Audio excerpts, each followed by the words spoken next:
Siguiendo con la línea de los orígenes de esta psicopatía, nos encontramos entonces con un segundo autor que siguió la investigación de Pinel, y esto es como nos encontramos con James Cole Pritchard. Pritchard, un médico británico y posterior a Pinel, pero en la misma época de 1800, introduce un término que hasta hoy guarda la esencia de la personalidad psicopática. Pritchard nos habla del loco moral. Si se quiere, un poco intelectualiza lo que Pinel había llamado locos sin delirios. Es importante que ustedes sepan que evidentemente el término de loco está en desuso hoy día. Estamos hablando de 1800, donde por allá en la Salpêtrière colocaban a todas las personas apiladas y en este hospital psiquiátrico aplicaban técnicas de lo más rudas, de lo más fuertes, para tratar de alguna forma de disminuir las alucinaciones o los delirios en este grupo de pacientes. Por eso me refiero a loco, porque estoy haciendo cita de estos autores. Sin embargo, es importante que sepan que no se usa ni nos referimos en la actualidad a las personas con trastornos psiquiátricos como locos. Es importante que lo sepan. Entonces, en ese entonces, Pritchard, y continuando con el estudio de Pinel, profundiza un poco más y le quita o le elimina locura sin delirio, para colocar entonces que este tipo de personas, que este grupo de pacientes tenía una afección en el campo moral, en el campo del juicio de valor. Es muy importante porque estamos hablando de 1811, de 1812, y ya desde esa época habían captado la esencia principal del ser psicópata, es decir, un daño a nivel de juicios y a nivel de las normas y de los valores. Sigue siendo hasta la fecha esta la afección principal en la mente del psicópata. No por esto o por buscar un nombre, un título a este trastorno, para el momento era considerado un trastorno la psicopatía, dejaba de ser evidentemente acusado. Pritchard decía, es importante reprender a las personas que manifiestan este tipo de conductas. ¿Y cuál era el tipo de conductas? Les voy a leer textualmente lo que dice Pritchard, porque es muy importante escuchar qué había observado él directamente en el campo.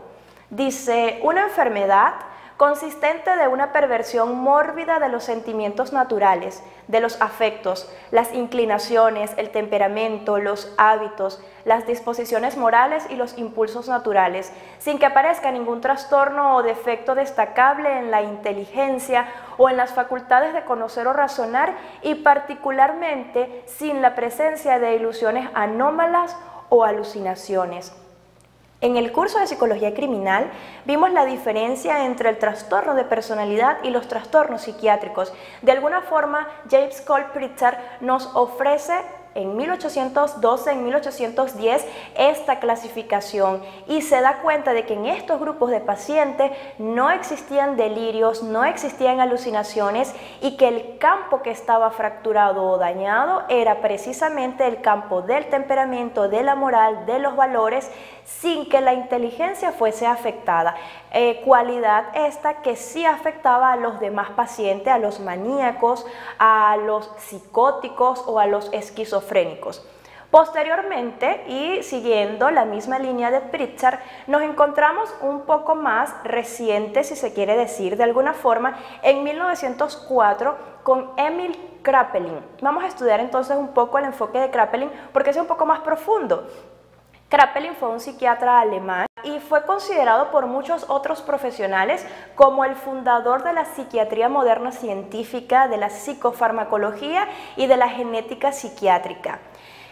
El término que hoy utilizamos para referirnos a este grupo de personas, es decir, el término de personalidad psicopática, se lo debemos a Kraepelin, ¿ok? Kraepelin participaba en las clasificaciones básicas de los trastornos principales, de los trastornos psiquiátricos y de los trastornos de personalidad. Registró una diferencia fundamental al hablar de las anomalías constitucionales que tienen los individuos. Dividió las anomalías de la personalidad en dos categorías principalmente.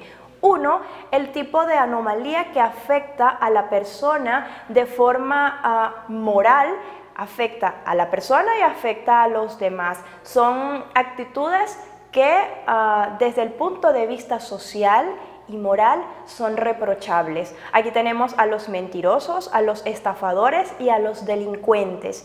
Y hay otro grupo, de anomalías dentro de la personalidad que evaluó Kraepelin, y eran pues las que no se traducen por perturbaciones sociales.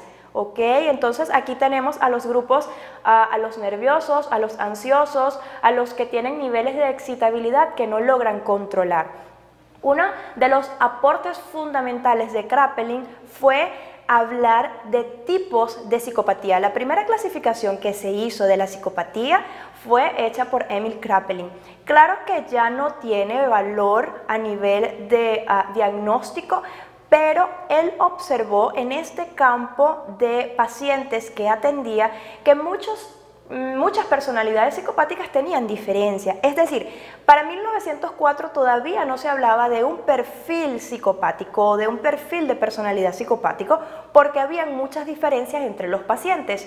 Entonces, en ese momento, Kraepelin dijo, muy bien, hay personas que son diferentes, son personalidades psicopáticas, pero tienen un actuar o un accionar distinto. Eso quiere decir que existen distintos tipos de psicopatía.